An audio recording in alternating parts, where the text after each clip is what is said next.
Première lecture. Lecture du livre de la Genèse. Dieu dit encore à Noé et à ses fils, « Voici que moi, j'établis mon alliance avec vous, avec votre descendance après vous, et avec tous les êtres vivants qui sont avec vous, les oiseaux, le bétail, toutes les bêtes de la terre, tout ce qui est sorti de l'arche. Oui, j'établis mon alliance avec vous. Aucun être de chair ne sera plus détruit par les eaux du déluge, il n'y aura plus de déluge pour ravager la terre. » Dieu dit encore, « Voici le signe de l'alliance que j'établis entre moi et vous, et avec tous les êtres vivants qui sont avec vous, pour les générations à jamais. Je mets mon arc au milieu des nuages, pour qu'il soit le signe de l'alliance entre moi et la terre. Lorsque je rassemblerai les nuages au-dessus de la terre, et que l'arc apparaîtra au milieu des nuages, je me souviendrai de mon alliance qui est entre moi et vous, et tous les êtres vivants. Les eaux ne se changeront plus en déluge pour détruire tout être de chair. »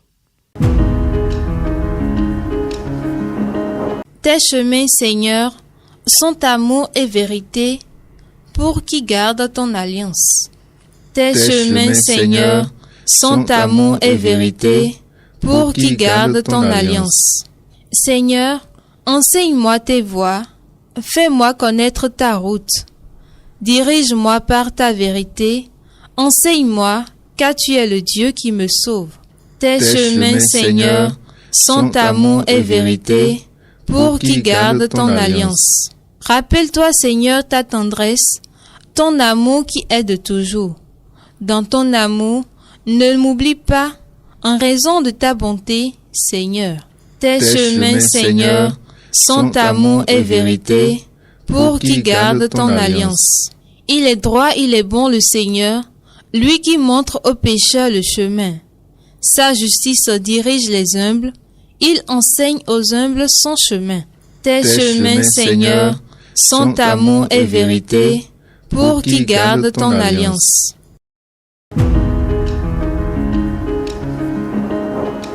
Deuxième lecture. Lecture de la première lettre de Saint Pierre apôtre. Bien-aimé, le Christ lui aussi a souffert pour les péchés une seule fois, lui le juste, pour les injustes, afin de vous introduire devant Dieu. Il a été mis à mort dans la chair, mais vivifié dans l'esprit. C'est en lui qu'il est parti proclamer son message aux esprits qui étaient en captivité. Ceux-ci, jadis, avaient refusé d'obéir au temps où se prolongeait la patience de Dieu, quand Noé construisait l'arche, dans laquelle un petit nombre, en tout 8 personnes, furent sauvées à travers l'eau. C'était une figure du baptême qui vous sauve maintenant.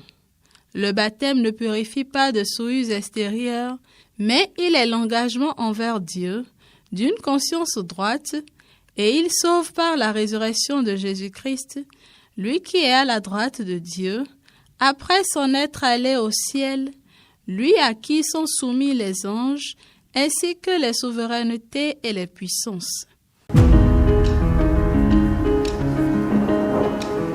Évangile de Jésus-Christ selon saint Marc.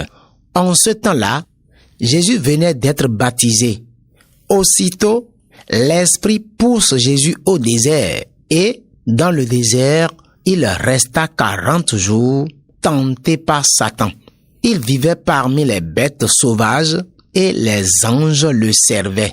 Après l'arrestation de Jean, Jésus partit pour la Galilée proclamer l'évangile de Dieu. Il disait, « Les temps sont accomplis, le règne de Dieu est tout proche.